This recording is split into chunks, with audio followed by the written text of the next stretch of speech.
Hello and welcome to Elements of Design, a podcast where I interview design leaders, mentors, influencers, and evangelists and talk to them about their design journey, how to be a better designer, and the future of design in India.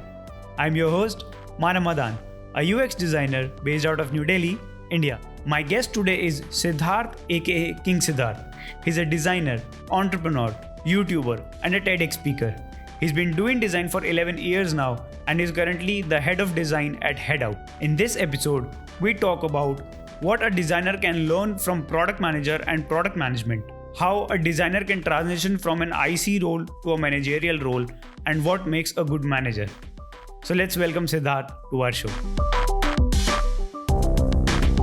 Hey Sidharth, hi. Welcome to Elements of Design. Hello, what's up? So take 2 of our podcast because I didn't record the first 30 minutes of this episode. Happens to the best of us. So how are you doing, man? How's quarantine treating you? Quarantine is crazy. The amount of productivity is same, which I'm proud of. While maintaining, since I live alone, maintaining the household chores, cleaning, cooking, cleaning the house and cleaning the dishes again and again and again. Plus same productivity level. I think it's been quite an accomplishment. It's keeping me busy. You have been an entrepreneur. You have also had a design agency. You also worked as a product manager and now you are head of design at Headout, right? You've been doing design for a long time, 11 years, I guess. Please take us to your design journey, man. We'd love to hear that. For me, first came business. I started exploring business and in between I started picking up HTML, started learning gaming, started learning how to build games, how to modify games. And gaming got me into coding and programming. From there, I started building websites and then started picking up some freelance projects of building websites, static websites. Where I realized that while it was good money to make a static website, I was more interested in what potential existed with what you could do on the screen that could change how user perceives what you're doing. And as that started happening, I started getting more interested in design. So in 11th, I started freelancing. And by the time I was in 12th, I learned about startups, existence of Y Combinator, etc. That's when I started exploring, started working and consulting and freelancing with a lot of startups. In between, I ran a design agency called Web Mutiny. That's where, I had figured out that I'm not built for services and freelancing, honestly, where the projects keep changing. I realized I like to sit on problems and keep iterating for a longer duration of time and at least have multiple feedback loops where I release a product or design and I see the results and take another go at it, right? Using the learning. So that loop I realized was very powerful and that's what I wanted to focus on. And that's what product companies allowed. At that time, I was also blogging and making a lot of money on the side from affiliate marketing and ads and blogging and having blog sites. So when I saw InstaMojo and what they were trying to do, it made complete sense to me. Like I was like, this can be huge. Because back then Paytm was a recharge site. You could not sell that easily anything online. And payment gateways were only available to Flipkart. So literally packed my bag with one bag, reached Bombay, started my journey with InstaMojo. We started with 100 customers, built the product over the years. Over 6 years that I was there, we ended up with 6 lakh merchants, building the largest MSME platform in India. And and saw some products like payment links take over the market where literally every competitor copied us over time. So having that is the sort of thing that I like doing. And while picking startups, that is the sort of combination I'm looking at now as well. So, as you were talking that, you're also a person with a product thinking. You're a designer with a product background of product manager, right? I mean, and I think that's a very unique combination to have. What are like some of the things that a designer can actually learn from a product manager and vice versa? Because in a like product company, these two like collaborate very often, right? These two are the basis of every feature or thing that has to be rolled out.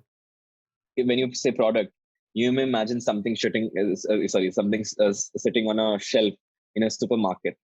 And you just look at that product. It has some labels, it has some brand, it has some packaging, it has some features. You pick it up.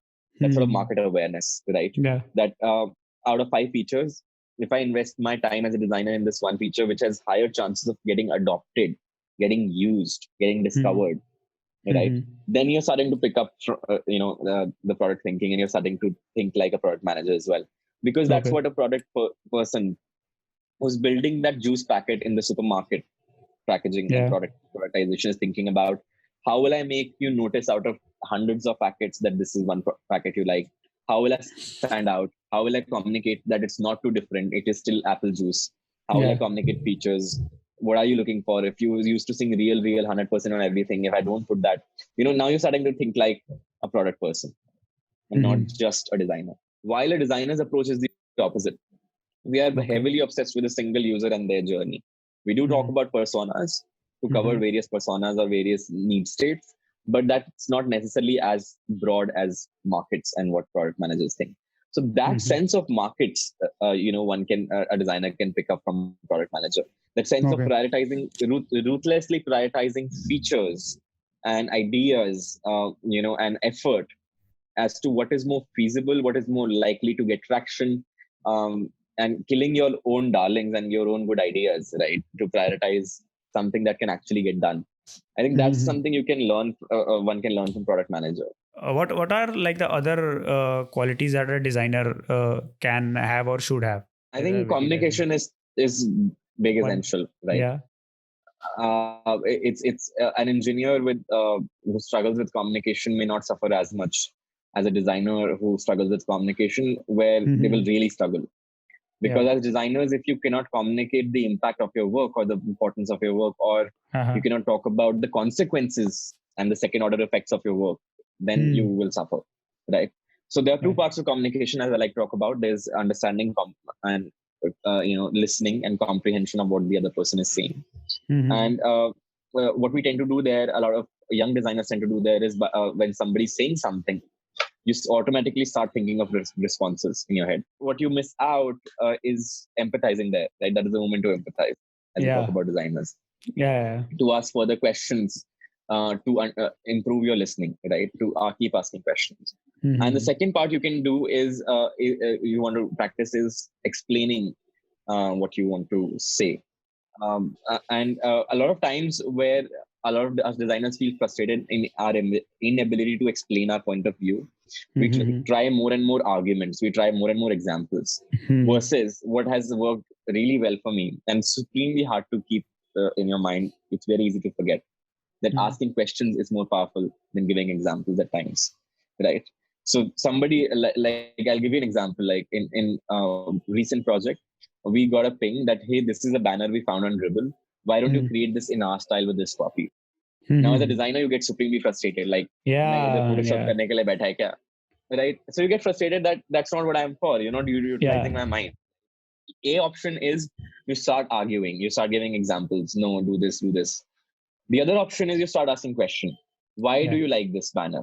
What do you like about this banner? Why do you think it will be effective than other banners than what we have already? How will you measure this impact of this banner?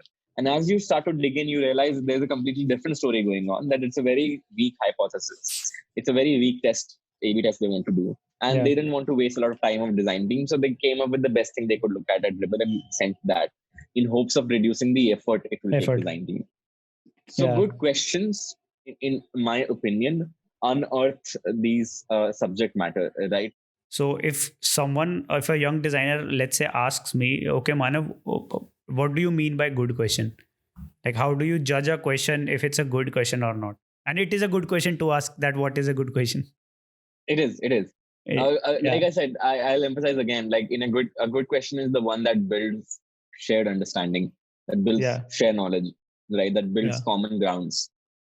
So now let's jump into the next section, like a different kind of topic, right?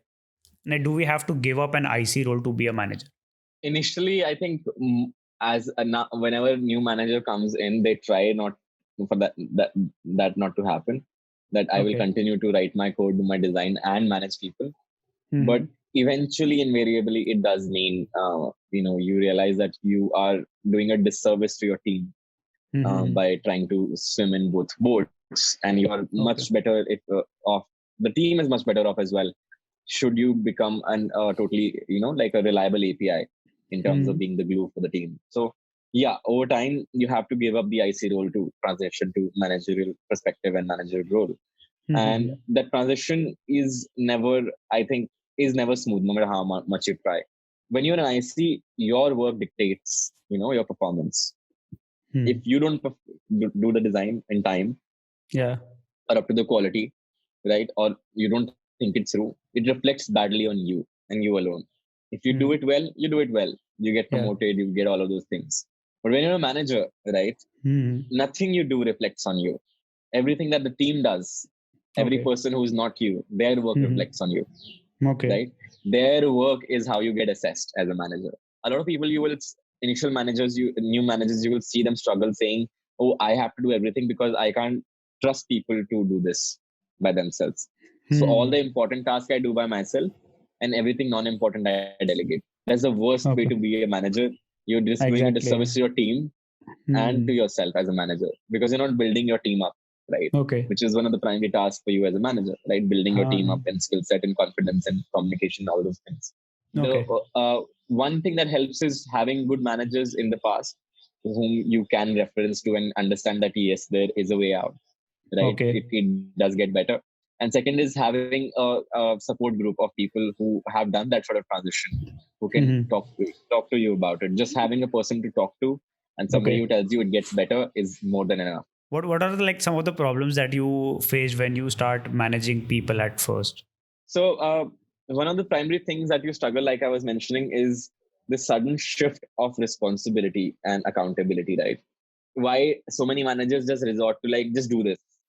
Why Hmm. can't you just do what I'm telling you? Because you're tired of doing that over and over and over again, right? So you start getting frustrated initially. Then you realize the art of delegation. Then you start to empathize with other human beings, that everybody in your team is a human being. That is the first challenge of Okay. putting yourself aside, understanding it's not about you and it's about other people always. The second thing you realize is new managers immediately go towards is authority. That now I have the Okay. authority to tell you what to do. But no, you don't. Like if I sit on my desk and tell you, yeah, it's gonna take forever. Sorry, that bug is not getting solved.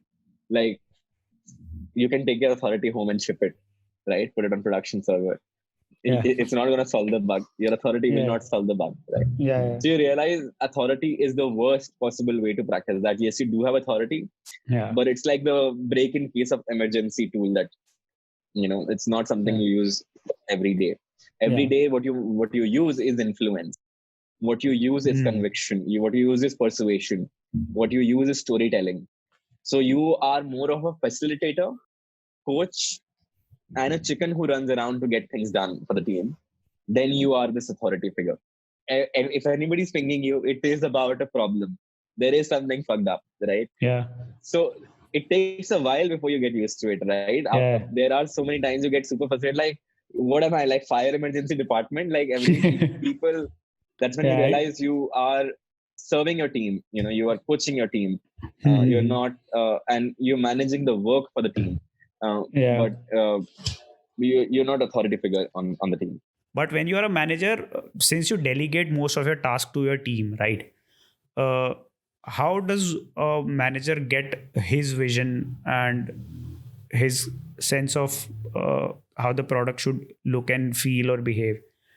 How does it communicate the ideas through multiple ICs and create a product of their vision? Right. I think when we talk about vision, and especially as ICR designers and people who have seen vision in media, we imagine Uh, like managers sitting there, imagining screens floating around. This is how yeah. my product will look like. This is how the consumer will use. That's not how Okay. vision is actually. Vision is more about defining constraints of the product than about defining the screen or the language or the specifics of the product. Right? Vision is more about the direction than about where you reach, right? Mhm. Because you never stop. A product never stops evolving. Yeah. iPhone's vision is not done, right? So iPhone vision is direction of the iPhone, right? Mhm. It's not Okay. one iPhone, right? Every iPhone is an iteration of that vision, is one step Mhm. closer. Because Okay. as a manager, you know something about everything, right? Mhm. If you're a product manager, you know what designers are doing, where it is at design stage. You know what engineers are doing, you know what QA is doing.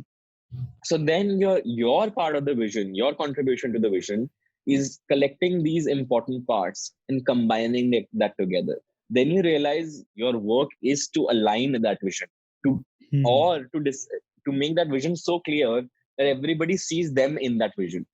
Some of the best managers I've had and some of the best projects that they have gotten output from me as an IC, right, was by hyper focusing on convincing me and telling me a story which was impactful. I remember one of my managers sitting down and spending half a day talking to me and talking about something, and we just kept discussing a problem.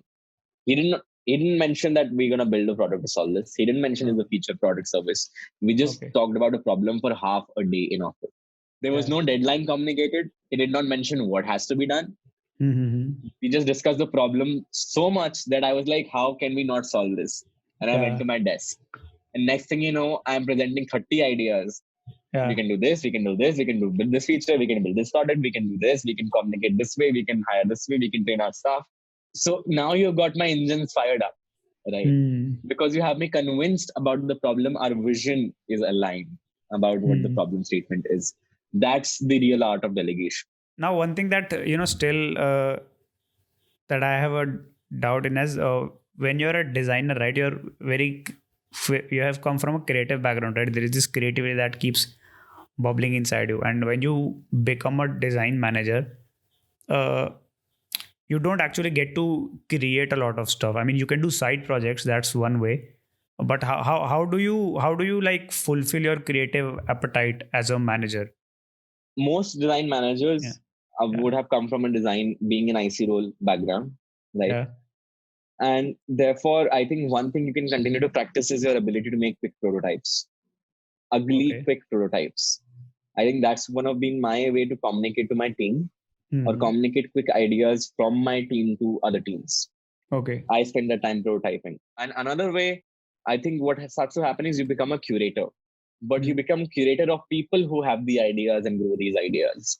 And often when you go like, okay, this idea was with you, now we're going to exchange ideas and you take this idea and because I know now at this stage of the idea life, these people will be more fruitful. So you express your creativity, right, through your curatorship. So I think that is another way to express you realize creativity was never about doing things as much. Of course, skill set matters and it is about doing things and that's where it comes from. But even there, creativity is about decisions. Yeah, cool. That's an interesting perspective actually. So basically not creating something, but make sure that, whatever comes out, whatever the output is, it is good enough. So lastly, let's conclude all this in one question, which we have already covered. I mean, it's a repetitive question, but it's just a sum up question. Like let's sum up everything, summarize everything. What makes a good manager? I think what makes a good manager, there are three aspects that I would like to highlight. Of course, there are infinite one, and there's a long topic one can speak on. We can do a series of podcasts on what makes a good manager. I think three important things for me in a good manager. First is understanding that you are a gardener, right? Not a principal of a school, right? There are two mental models. A gardener does not go and grow for the plant. A gardener does not go and tell the plant what to do. But nurtures it. Right? Exactly. Facilitates it. Okay, this one needs water, this one needs help. You're a coach, you're a guide, you're a curator, you're all those things, you're a facilitator above anything else. That's the perspective. That's the first point of view. The perspective you have as a manager. The second thing you got to understand of a good sign of a good manager is extreme amount of empathy, of constant empathy. So much so that some managers' empathy will get taken advantage of. And that's fine. We know people do that. Let's say I'm like you say I'm sick, I don't cross check as much. That's a standard. Like that. That you just right. So that's one example, right? But that's okay because you want to build culture and individuals, right? And you build them in good faith, right? So that's very important. You can't grow people unless you trust in them. The third and the last thing I want to emphasize, your primary deliverable to your team is creating an environment where they can function. And anything and everything that hampers that environment is your trouble, right? Whether it's toxic culture, some misunderstandings, whether it's lack of tools, lack of money, some issues that are going on within the team, anything that corrupts that environment, disturbs that environment where team functions its best, is your responsibility. That's what you primarily deliver to the company and to the team, that environment. Yeah. You're listening to this and you're feeling like you get a chance to become a manager, and you're afraid that you are not sure that you're ready or not, and you're like, what if I fail? Yeah. It's okay if you fail. If only a place that offers you that sort of, extends you that sort of opportunity, hey, become a manager, we have your back, will eventually have your back, right? You gotta fail there and rather than anywhere else. If you fail, you go back, you go like, I suck at being a manager, right? I'll try again later. But try. You never know otherwise. First 6 months suck, first 3 months suck, it's frustrating. After that, you will get high. Like, I cannot explain to you the high you feel of your team delivering something that you individually could have never imagined, any of you. And that high, when you see people grow and people deliver something 100x of individual capacity, there is no high like that. Great, man. Great. Thanks for doing this, man. Great episode. All right, man. This was awesome fun. And you can reach out to me on King Sidharth on Instagram, on YouTube, on Google, wherever you are, whichever social network, Twitter. I'm King Sidharth everywhere. Thank you for listening to this episode of Elements of Design. Links to everything mentioned in the episode will be available in the show notes below. To listen to our previous episode, search for Elements of Design in your favorite podcast app and make sure you hit subscribe. If you like the episode or the podcast, please leave us a 5-star review on Apple Podcast or any podcast app that you're listening to. It will help the show get discovered and it would mean a world to me. If you have any feedback, suggestions, or if you just want to say hi, please reach out to me on Instagram, LinkedIn, wherever you want. My Instagram is at UXANDMORE and my LinkedIn is Hello Manav with triple L. So that's all for today. Hope to see you in the next episode. And remember, work hard and be nice to people. Chenkwi.